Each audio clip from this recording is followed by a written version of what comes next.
Department सोबत असेल आणि इतर ह्यांच्या सोबत जे काही क्रॉस व्हेरिफिकेशन चालू केलेलं आहे त्याच्यामुळे ही एक ऑनगोइंग प्रोसिजर राहणार आहे, सातत्याने ती चालू राहणार आहे। त्याच्यामुळे कमी जास्ती नंबरमध्ये आपल्याला पुढच्या कालावधीमध्ये पाहायला मिळेल। वेगवेगळ्या योजनांमधले पैसे जर माघारी घेतले जातात तर लाडक्या बहिणी योजनेमधले पैसे तुम्ही वापस का घेत नाही? हे पण असं कोणी म्हटलं की वापस घेत नाहीये। मी आताही याआधी माहिती दिली की सरकारी चलनच्या माध्यमातून आपण राज्य शासनाची जी तिजोरी असते ट्रेजर त्याच्यासाठी आम्ही संदर्भातला आमचा संपर्क चालू आहे। ते एक स्वतंत्र हेड म्हणजे रिफंड हेड जो असतो तो त्याच्यासाठी ते आम्हाला त्या ठिकाणी तयार करून देतील आणि त्या माध्यमातून हे राज्याच्या तिजोरीमध्ये येणार आणि ते वेगवेगळ्या योजना असेल किंवा इन्फ्रास्ट्रक्चर असेल किंवा इतर ह्याच्यासाठी जसं रूटीन शासनाचं रिफंडचं फंड वापरला जातो इतर योजनांसाठी किंवा शासकीय जी काही आपली लोकउपयोगी लोककल्याणकारीच्या योजना असतात तर त्यामध्ये तो वापरला जाईल। आपला मुद्दा असा आहे प्रामुख्याने तुम्ही असं म्हणताय की ज्यांचे अर्ज माघारी आलेले आहेत ते पैसे माघारी येत आहेत त्याचे, परंतु ज्यांना चुकीच्या पद्धतीनेच अर्ज भरलेले आहेत जे अजूनही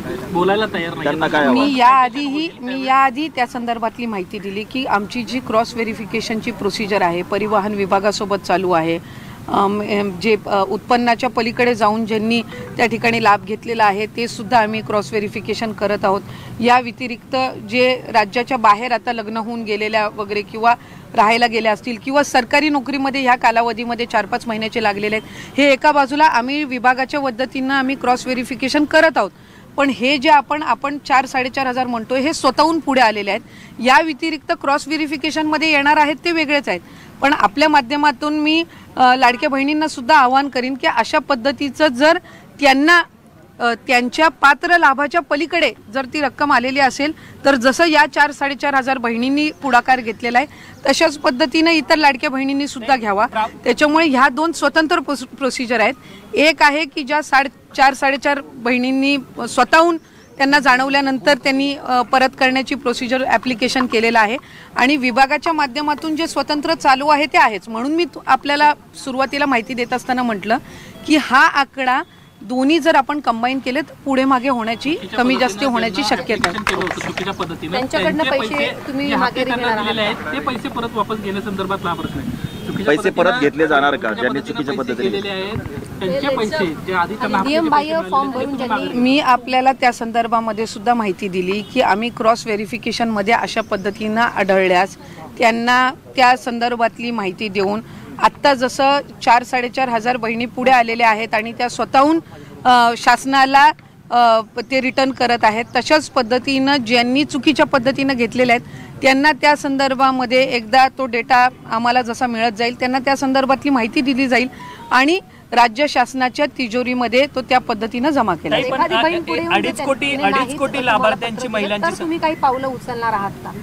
जर नियमबाह्य फॉर्म भरून सुद्धा जर एखाद्या बहिणीने लाभ घेतला असेल आणि तिने जर अर्ज नाही केला तर तुम्ही काही पावलं उचलणार आहात? नाही, मी त्या संदर्भातली आपल्याला माहिती दिली की क्रॉस व्हेरिफिकेशनमध्ये अशी ना तशीही आम्हाला त्या संदर्भातली जी माहिती आहे ती मिळणार आहे। या 4-4.5 हजार जे आहेत त्या स्वतःहून आलेल्या आहेत पुढे तशाच पद्धतीनं आम्ही विभाग म्हणून जे क्रॉस व्हेरिफिकेशन करतोय त्याच्यामध्ये तो डेटा तसाही येणारच आहे। त्यामुळे या स्वतःहून पुढे आलेल्या आहेत त्यांचं आम्ही स्वागतच करतो।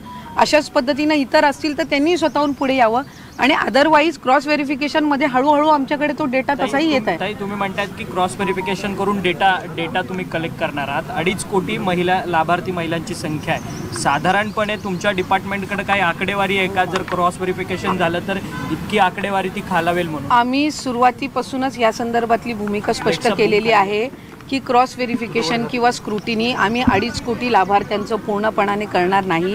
पिवळा आणि केशरी कार्डधारक जे आहेत त्यांचं उत्पन्न 1 लाखापेक्षा कमीच आहे म्हणून ते पिवळ्या आणि केशरी कार्डधारक आहेत।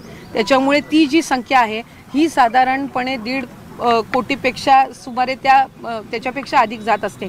त्याच्यामुळे तिथं स्क्रुटिनी किंवा क्रॉस व्हेरिफिकेशन करण्याचा काही विषय येत नाही कारण त्यांचे उत्पन्न हे त्यांना जे कार्ड मिळालेलं आहे जे पूर्वीपासून अन्न व नागरी पुरवठाच्या माध्यमातून किंवा इतर योजनांचा ते लाभ घेत आहेत त्याच्यामध्ये ते क्लिअर आहे। दुसरी महत्त्वाची बाब नमो शेतकरी योजना आहे ज्याच्यामध्ये 1000 रुपयाचा लाभ काही महिलांना मिळत असतो।